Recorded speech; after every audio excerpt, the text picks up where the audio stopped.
very common problem with the Giulia Veloces. You hear that?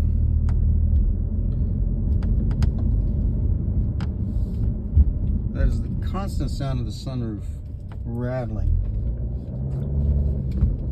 You may not be able to hear it that bad, but when you're in this car, even the radio on any kind of reasonable volume, it's loud. It's just clack, clack, clack, clack, and sometimes it gets really bad. It's a problem, man. Alfa Romeo has no fix for it. It's ridiculous. Their idea of a fix is, hey, bring your car into us. We're going to cut the entire frame, break the glass, replace the sunroof, and you'll get your car back in a month, and then in a month or two later, the problem is going to come back. Anyway, I'm going to show you how to fix it because Alfa Romeo is too incompetent to do the work required to actually figure it out. I'm not trying to be a jerk, but I've had terrible experiences with Alfa Romeo customer service. It's just terrible. So I hope this helps. Alright, so here's what I think of the problem is. You see this little piece of metal back here? Or this little part of the frame? Every time this plastic part rattles, this thing here that comes up when you open the sunroof, it rattles everything inside.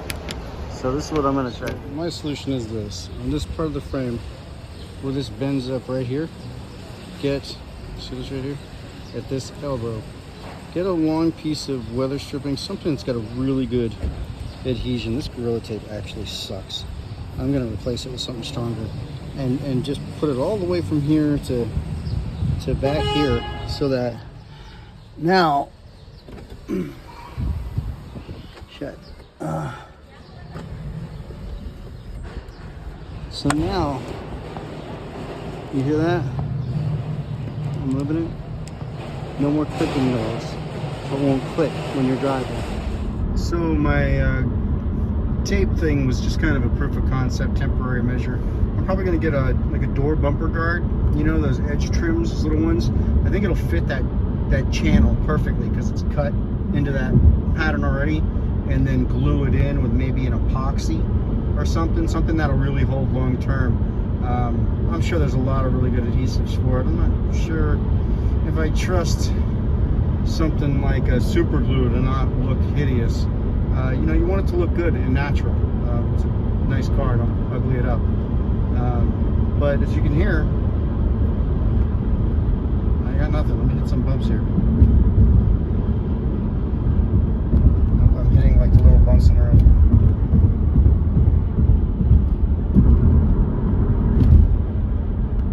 Nothing. No rattles. There you go. You got yourself a $10 5-minute fix. Enjoy. So this is what I ended up doing. I cut a piece of power cord that I have because a bumper trims, a door trim, it's like just way too thin. So it's not going to fit on this big piece of metal. So I had some power cord lying around. I pulled out all the copper out of it and just cut it long ways, epoxied in here, and set it on that edge on both sides. So now you have this rubber sealer right there, which you really can't even tell. And when you're driving, you don't see it anyway. That thing sticks up regardless. But there you go. There's a fix for your rattling sunroof. Take you 10-15 minutes maybe, and $10 worth of epoxy and any piece of rubber you can find that'll fit. Enjoy. I hope that helps some people out.